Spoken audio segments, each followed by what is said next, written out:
Baik, selamat pagi untuk teman-teman semua dan Bu Pramesti. Di sini kami dari kelompok 4 akan melakukan presentasi materi mengenai penyusutan, amortisasi, dan revaluasi. Jadi sebelum kami melakukan presentasi, izinkan kami memperkenalkan diri terlebih dahulu. Di sini ada 3 anggota. Yang pertama itu ada saya sendiri, Niputaran Windarin 48, Sutawijaya Harjono 49, dan David Vincentius 60.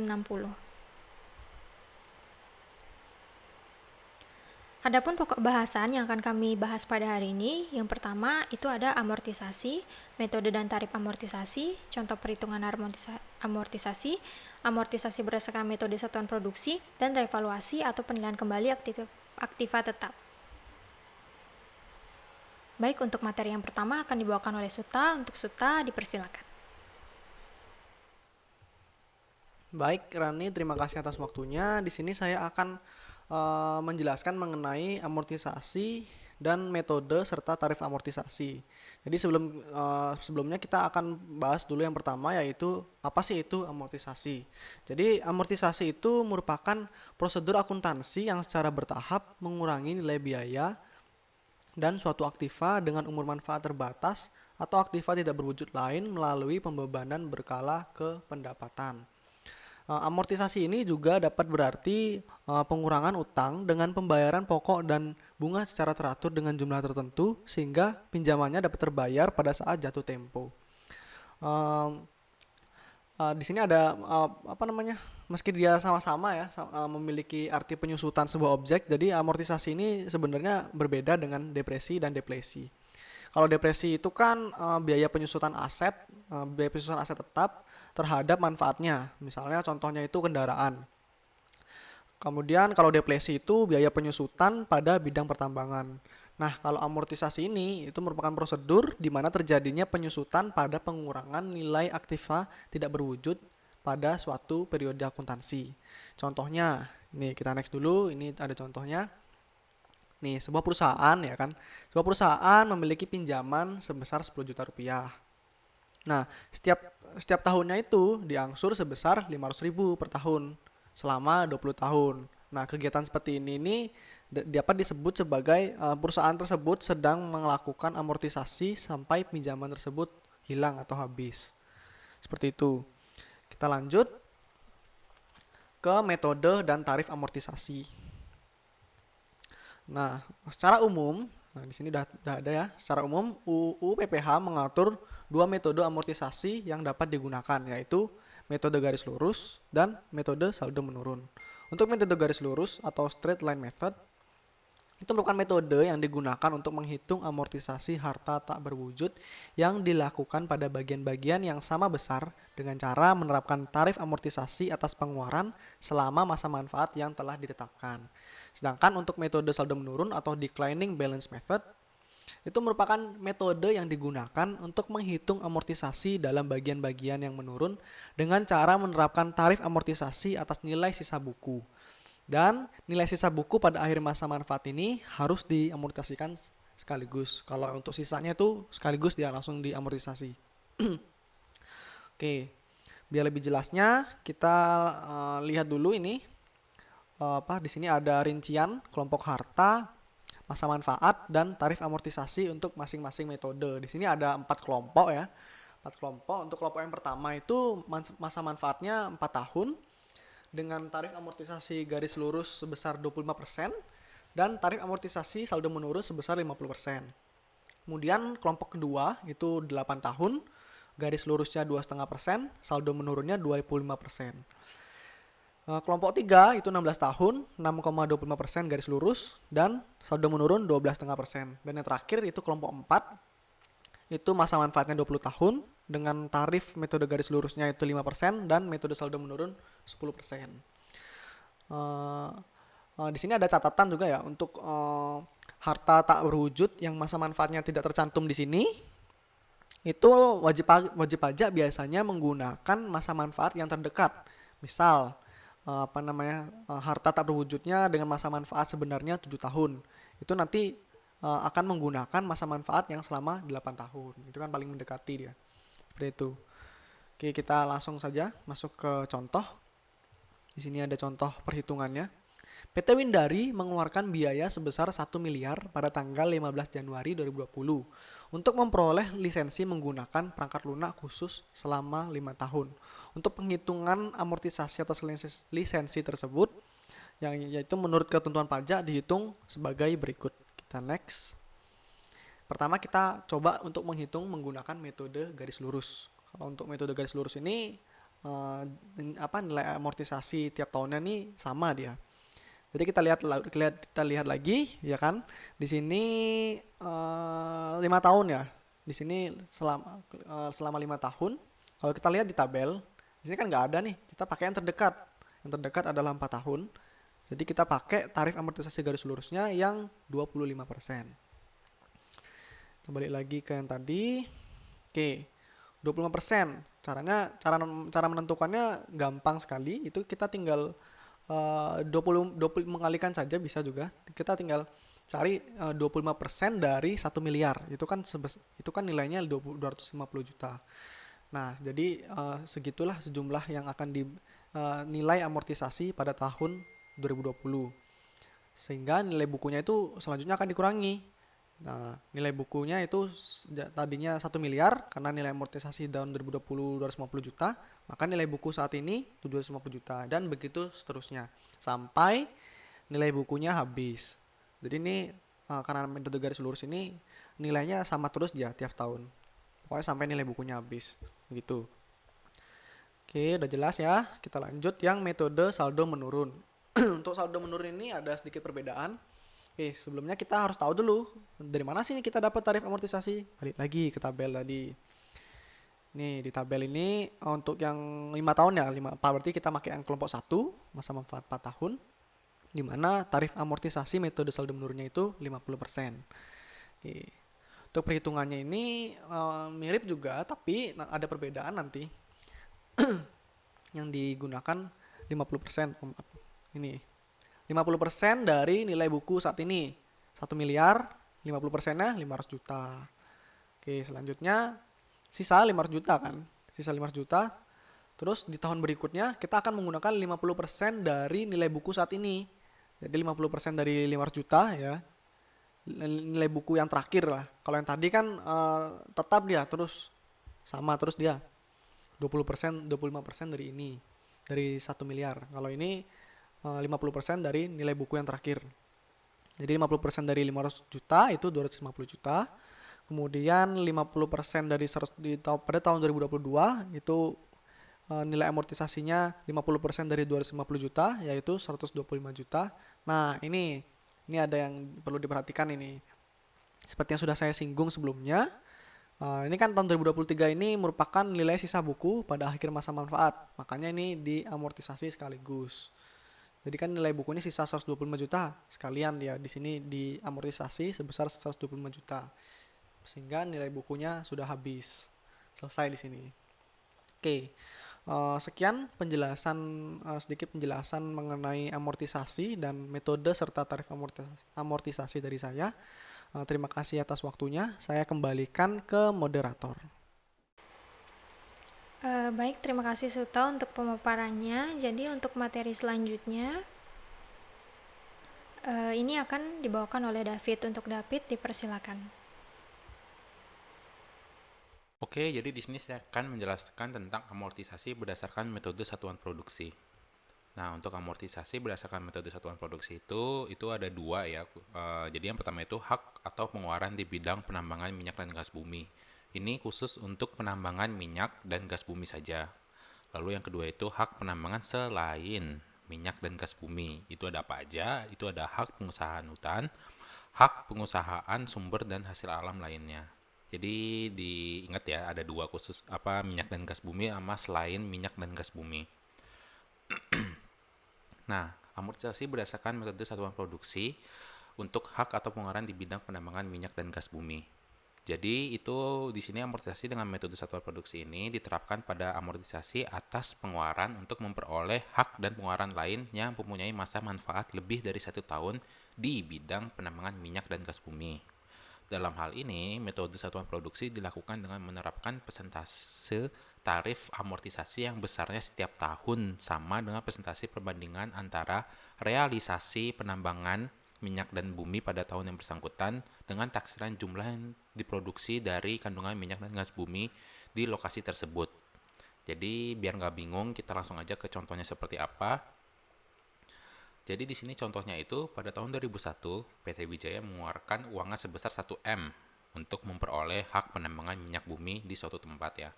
Nah, terus kandungan minyak bumi yang ditaksir atau ditargetkan itu bisa menghasilkan sebesar 5 juta barel. Lalu produksi minyak bumi pada tahun 2002 itu mencapai 1.500.000 barel.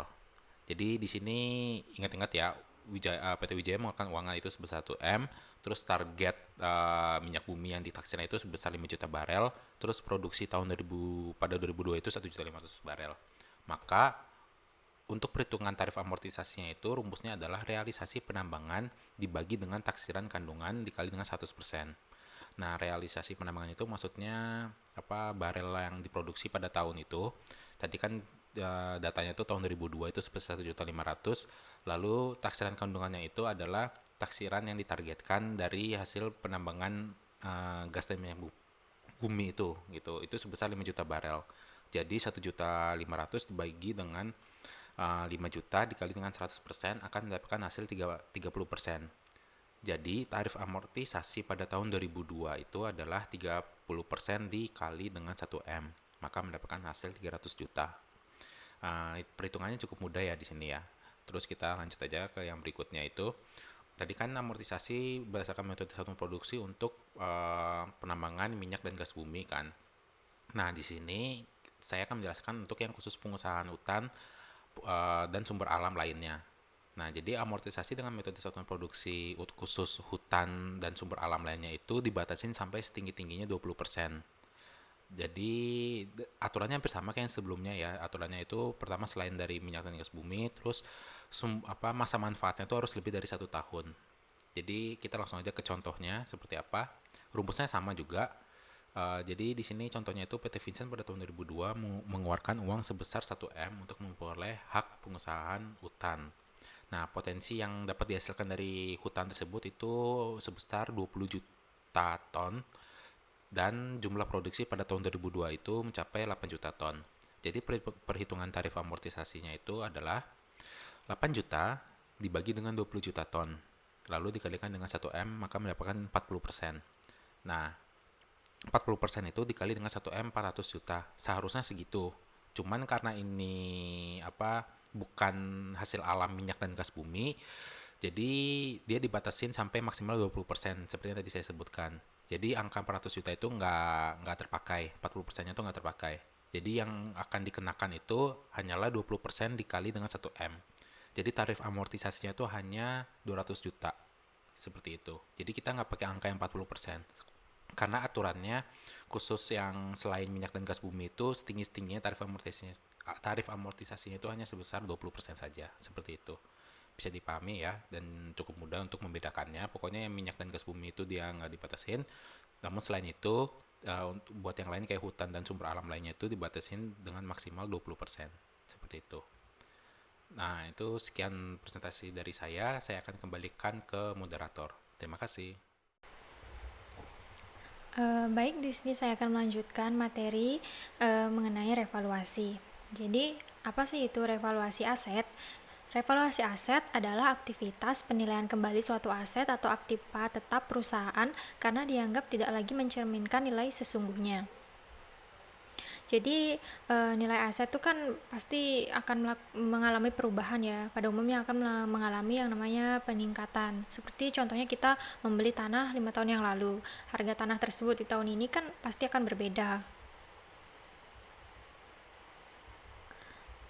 Kemudian yang kedua itu ada fungsi dan tujuan dari revaluasi aset.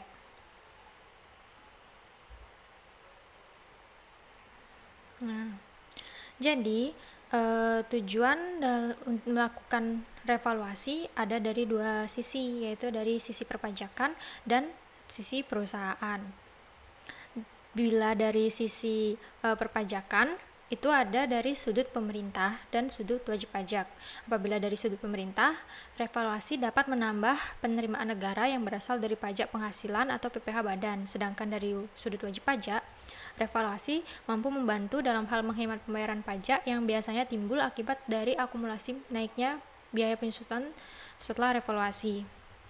Kemudian dari sisi perusahaan, yang pertama itu ada revaluasi membantu perusahaan menunjukkan nilai aset yang wajar kepada publik, terutama kepada investor. Yang kedua, ada perusahaan juga mampu menyusun nilai aset ke nilai yang relatif lebih realistis dan nantinya berguna ketika perusahaan akan mengambil keputusan strategis mengenai bisnis. Yang ketiga, menunjukkan posisi keuangan yang sebenarnya, dan ini berguna ketika perusahaan ingin mendapatkan investor. Yang keempat, membantu perusahaan yang akan melakukan merger karena masing-masing dapat menunjukkan nilai aset sesungguhnya. Kemudian yang kelima, membantu perusahaan mengontrol permodalan agar rasio utang terhadap ekuitas atau DER turun sehingga perusahaan lebih mudah mendapatkan pinjaman dari bank. Kemudian yang ketiga itu ada aset yang dapat direvaluasi. Jadi aset apa aja sih yang bisa direvaluasi? Aset yang bisa direvaluasi adalah aset tetap berwujud dengan bentuk seperti bangunan, tanah, dan mesin. Nah, syarat aset ini bisa direvaluasi yaitu asetnya terletak atau berada di Indonesia. Kemudian aset yang memiliki nilai manfaat terutama dalam mendapatkan, menagih, dan memelihara penghasilan yang merupakan objek pajak. Yang kedua, aset direvaluasi berdasarkan nilai wajar yang berada di pasaran yang berlaku pada saat penelitian. Nilai wajar biasanya ditentukan oleh otoritas perusahaan jasa penilai ya. Kemudian aset direvaluasi secara teratur atau reguler. Jika nilai pasaran tidak berubah secara signifikan, maka revaluasi dapat dilakukan sekitar 3 atau 5 tahun sekali. Sedangkan jika nilainya berubah signifikan, maka dapat dilakukan secara tahunan. Kemudian yang keempat, jika revaluasi dilakukan tidak pada akhir tahun, maka kerugian atas penyusutan dihitung sampai dilakukannya revaluasi. Aset tetap yang direvaluasi tidak boleh dialihkan dalam jangka waktu 5 tahun. Nah, kemudian ada materi metode analisis revaluasi aset. Metode analisisnya itu ada 2, yaitu metode model biaya dan metode model revaluasi. Nah, yang pertama itu ada metode biaya. Jadi, metode biaya ini di sana aset tetap dicatat sebesar harga perolehan dikurangi dengan akumulasi biaya penyusutan dan akumulasi kerugian dari penurunan nilai aset atau impairment. Biaya penyusutan ini kemudian dikumpulkan ke akun terpisah dan digunakan untuk mengidentifikasi nilai buku bersih pada suatu titik waktu tertentu. Yang kedua ada metode model revaluasi. Di sini aset dicatat sebesar nilai wajar atau fair value yang diukur secara andal dengan cara mengurangi nilai wajar pada tanggal revaluasi dikurangi akumulasi biaya penyusutan dan impairment yang terjadi setelah tanggal revaluasi. Nah, contohnya itu misalnya kita beli mesin nih. Kita punya aset mesin, kita beli di bulan Januari 2020. Harganya sebesar 10 juta. Kemudian di bulan Desember 2020 ternyata nilai mesinnya sebesar 15 juta. Nah, jadi metode model biayanya itu di sana nilai revaluasi asetnya itu 10 juta. Sedangkan jika menggunakan metode model revaluasi, maka nilai revaluasi asetnya itu adalah 15 juta. Nah, jadi di sini kita masuk ke contoh jurnal revaluasi aset. Nah, di sini PT ABC memiliki aset sebesar 1 juta dengan masa manfaat 5 tahun tanpa adanya nilai residu. Kemudian dengan metode penyusutan garis lurus, PT ABC membuat jurnal penyusutan di tahun pertama sebagai berikut. Jadi harus disusutkan dulu ya asetnya ini. Jadi beban penyusutan di debit sebesar 200.000, akumulasi penyusutan sebesar 200.000 di kredit. Dapat dari mana 200.000? Itu 1 juta dibagi dengan 5 tahun.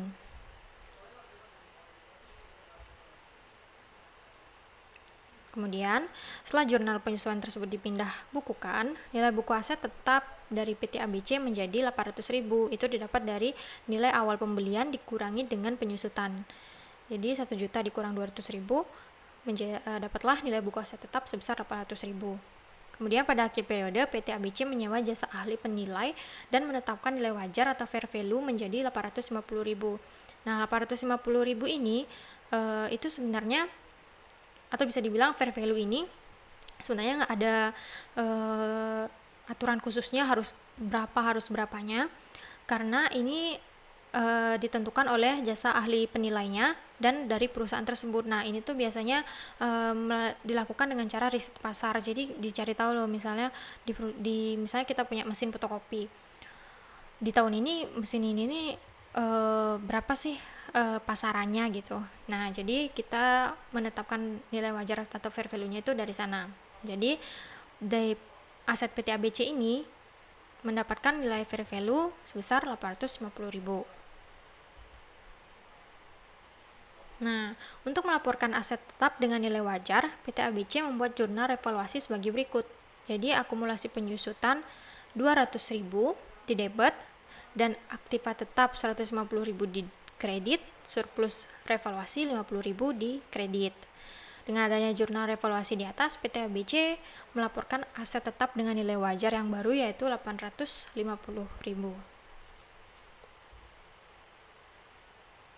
Oke, jadi sekian presentasi dari kelompok kami.